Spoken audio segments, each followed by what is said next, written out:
Happy Saturday, my friends. Here's the passage for today. This is Mark 32 through 36. And we're with Jesus on the night before he is executed. And after a pretty emotional meal and teaching, he steps away. In verse 32, they went to a place called Gethsemane. It's a garden. And Jesus said to his disciples, "Sit here while I pray." And he took Peter, James, and John along with him. And he began to be deeply distressed and troubled. Here's what he said. He said, "My soul is overwhelmed with sorrow to the point of death.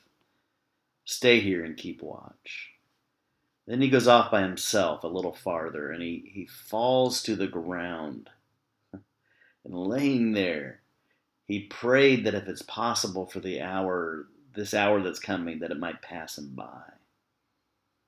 Here's his prayer. He says, "Abba," which is like saying Papa, right? "Abba, Father, everything is possible for you. Take this cup." It's a cup of suffering, right? "Take this cup from me." And then here's the line. He says, "Yet," and this is famous, "yet not what I will, but what you will. Yet not what I want, but what you want."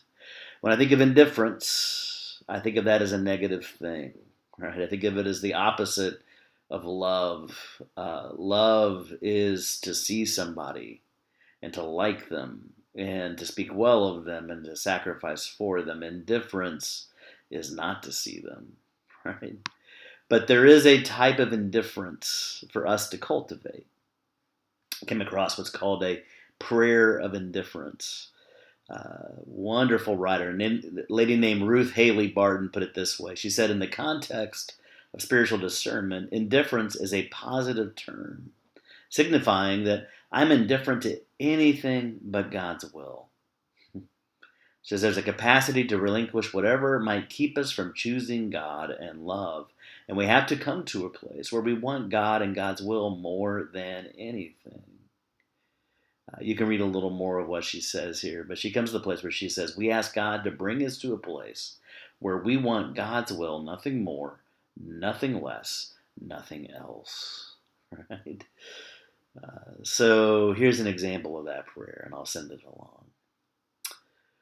Today, our Father, we yield ourselves to you. May your will be our delight. May your love be the pattern of our living. We surrender to you our hopes, our dreams, our ambitions. Do with them what you will, when you will, as you will. We place into your loving care our family, our friends, and our future. Care for them with a care that we can never give. We release into your hands our need to control, our craving for status, our fear of obscurity. Eradicate the evil, purify the good, and establish your kingdom here on earth. For Jesus' sake. Amen. Grace and peace, my friends.